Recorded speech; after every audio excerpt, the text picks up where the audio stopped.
বানানো হয়। তার জন্য যা যা উপকরণ লাগবে এখানে রাখা রয়েছে, আমরা তা দিয়ে আছে ঝালমুড়ি বানানো শিখব। উপকরণগুলো বলো বলো বলো উপকরণ বলো। উপকরণগুলি হলো, প্রথমে তো মেন উপকরণ হচ্ছে মুড়ি, তারপরে লাগবে চানাচুর, ছোলা ভাজা, নিমকি, পেঁয়াজ, টমেটো, কাঁচা লঙ্কা, এখানে আছে 2 ধরনের আচার, তেল, আর মেন উপকরণ হচ্ছে ধনেপাতা।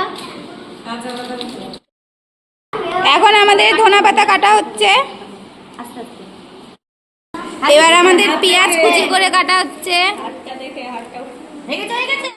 এবার টমেটো কাটা হচ্ছে, কি করে নিচ্ছেন আমাদের ম্যাম। আমাদের ঝালমুড়িতে লঙ্কার পরিমাণ খুবই কম দেওয়া হচ্ছে, যেহেতু ছোট ছোট বাচ্চা আছে, ঝাল খেতে পারবে না, ওই জন্য লঙ্কার পরিমাণটা আমরা কম রেখেছি।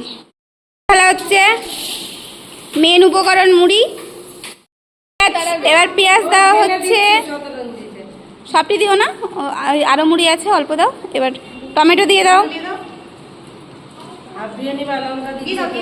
লঙ্কা দিয়ে দাও, একদম অল্প করে দাও, লঙ্কা না দিলেও ভালো। হ্যাঁ, এবার আচারের তেল দেওয়া হচ্ছে, এবার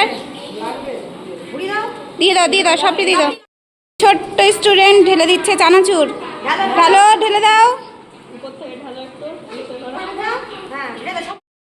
পরের উপকরণ ছোলা মিক্স করা হচ্ছে, নিমকি দিয়ে দাও।